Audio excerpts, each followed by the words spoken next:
ಇನ್ನು ರಾಜ್ಯ ಕಾಂಗ್ರೆಸ್ ಸರ್ಕಾರಕ್ಕೆ 3 ವರ್ಷದ ಹರುಷದ ಸಂಭ್ರಮ ಎದುರಾಗ್ತಾ ಇದೆ. ಈ ನಡುವೆ ಸರ್ಕಾರದ ವಿರುದ್ಧ ಬಿವೈ ವಿಜಯೇಂದ್ರ ಅವರು ಕಿಡಿಕಾರಿದ್ದಾರೆ. ಸರ್ಕಾರದ ಸಾಧನಾ ಸಮಾವೇಶಕ್ಕೆ ಆಕ್ರೋಶ ಹೊರಹಾಕಿದ್ದಾರೆ. ಸಮಾವೇಶಕ್ಕೆ ಸರ್ಕಾರದ ವಿರುದ್ಧ ಬಿವೈ ವಿಜಯೇಂದ್ರ ಅವರು ಗುಡುಗಿದ್ದಾರೆ. ಸಮಾವೇಶಕ್ಕೆ ಕೋಟಿ ಕೋಟಿ ಖರ್ಚಿಗೆ ಟೀಕೆ ಮಾಡಿದ್ದಾರೆ. ರಾಜ್ಯದ ಜನರ ಹಿತ ಬೇಕಾಗಿಲ್ಲ. ಸರ್ಕಾರಕ್ಕೆ ಈ ರಾಜ್ಯದ ಜನರ ಹಿತ ಕಾಪಾಡುವಂಥದ್ದು ಬೇಕಾಗಿಲ್ಲ. ಗ್ಯಾರಂಟಿಗಳ ಹೆಸರಿನಲ್ಲಿ ಸರ್ಕಾರ ಲೂಟಿ ಮಾಡ್ತಾ ಇದೆ. ಸರ್ಕಾರದ ವಿರುದ್ಧ ಬಿವೈ ವಿಜಯೇಂದ್ರ ತೀವ್ರವಾಗಿ ಆಕ್ರೋಶ ಹೊರಹಾಕಿದ್ದಾರೆ. ಈ ಗ್ಯಾರಂಟಿಗಳ ಯೋಜನೆಯ ಹೆಸರಲ್ಲಿ ಸರ್ಕಾರ ಲೂಟಿ ಮಾಡ್ತಾ ಇದೆಯಂತ ತೀವ್ರವಾಗಿ ಕಿಡಿಕಾರಿದ್ದಾರೆ.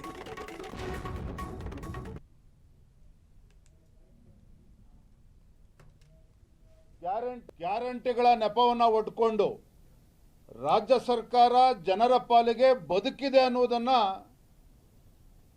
ನೆನಪು ಮಾಡಿಕೊಡ್ತಕ್ಕಂಥ ಕೆಲಸವನ್ನ ಸಾಧನಾ ಸಮಾವೇಶ ಮೂಲಕ ತಾವು ಮಾಡ್ತಾ ಇದ್ದೀರಿ ಅನ್ನೋದನ್ನ ನಾನು ಈ ಸಂದರ್ಭದಲ್ಲಿ ಹೇಳೋದಕ್ಕೆ ಇಚ್ಛಪಡ್ತೇನೆ.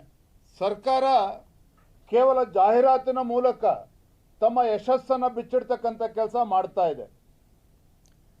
ಒಪ್ಕೊಳ್ತೇನೆ, ಉಪಚುನಾವಣೆಗಳಲ್ಲಿ ಹಿಂದೆ ನಡೆದಂಥ ಉಪಚುನಾವಣೆಗಳಲ್ಲೂ ಕೂಡ 3 ಕ್ಷೇತ್ರದಲ್ಲಿ ತಾವು ಗೆದ್ದಿದ್ದೀರಿ.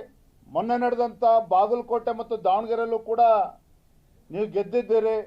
ನಿಮ್ಮ ಗೆಲುವಿಗೆ ಸಹಕಾರ ಕೊಟ್ಟಿರ್ತಕ್ಕಂಥದ್ದು ಯಾವುದು ಅಂತ ಹೇಳಿದ್ರೆ ಗ್ಯಾರಂಟಿಗಳನ್ನು ಚುನಾವಣೆ ಗೆಲ್ಲೋದಕ್ಕೆ ಒಂದು ರೀತಿ ಗ್ಯಾರಂಟಿಗಳ ಹಣವನ್ನು ಬಿಡುಗಡೆ ಮಾಡಿಕೊಂಡು ಚುನಾವಣೆ ಗೆಲ್ತಕ್ಕಂಥ ಪ್ರಯತ್ನ ತಾವೇನು ಮಾಡ್ತಾ ಇದ್ದೀರಿ.